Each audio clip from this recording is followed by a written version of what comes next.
Le 7-9-30 Listen anywhere. sur France Inter. Bonjour Pierre Aski. Bonjour Jérôme. Le mondial pose d'autres questions que des questions sportives. Est-ce que ça a été un succès pour le pays hôte, le Qatar ? Alors à l'heure du bilan, le Qatar doit se poser la question. Le résultat des quelques 300 milliards de dollars investis pour ce mondial de football est-il à la hauteur de la dépense et de ses espérances ? Vu de Doha, la réponse doit être positive, pour plusieurs raisons.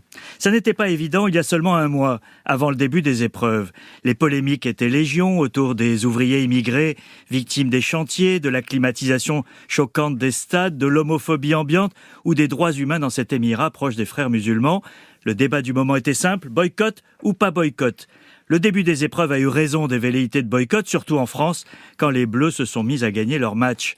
Mais ce débat a une nouvelle fois révélé une coupure du monde en deux camps, schématiquement le Nord et le Sud. Vous voulez dire que le boycott était un débat du Nord ? Oui Jérôme, et on retrouve ici un clivage qui est apparu avec la guerre en Ukraine.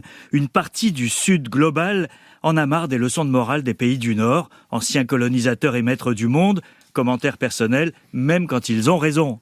Alors oui, tout ce qui a été reproché au Qatar est exact, mais une bonne partie du monde en développement, à commencer par le Moyen-Orient et le Maghreb, a réagi différemment.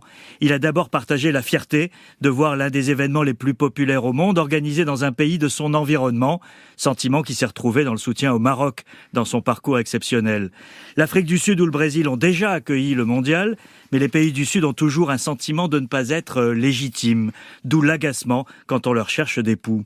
Il s'est passé la même chose avec l'Ukraine. Une partie du Sud s'est abstenue malgré la violation évidente de la Charte des Nations Unies par la Russie, mais ces pays en ont assez des injonctions occidentales, même quand elles sont justifiées. Ce ressentiment profite donc au Qatar ? Le Qatar a en effet bénéficié d'un capital sympathie, à la fois dû à la qualité de l'organisation de l'événement, mais aussi parce qu'il agaçait une partie de l'opinion occidentale.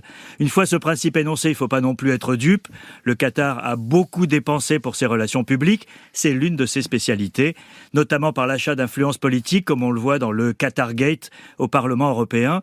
Certaines sources estiment d'ailleurs que ce scandale a été révélé par des fuites de rivaux du Golfe, jaloux du succès qatari, pas impossible.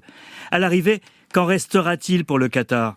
Ce richissime émirat gazier court depuis 30 ans derrière un soft power qui lui permet de jouer bien au-dessus de sa catégorie. La création de la chaîne Al Jazeera, les grands musées ou le Davos du Golfe sont autant de réalisations dans ce but. Le mondial 2022 s'ajoute à cette longue liste. Même si le Qatar devrait se méfier de l'hubris d'une popularité acquise à coups de millions de dollars, elle est fragile. Merci à vous Pierre Aski. France Inter.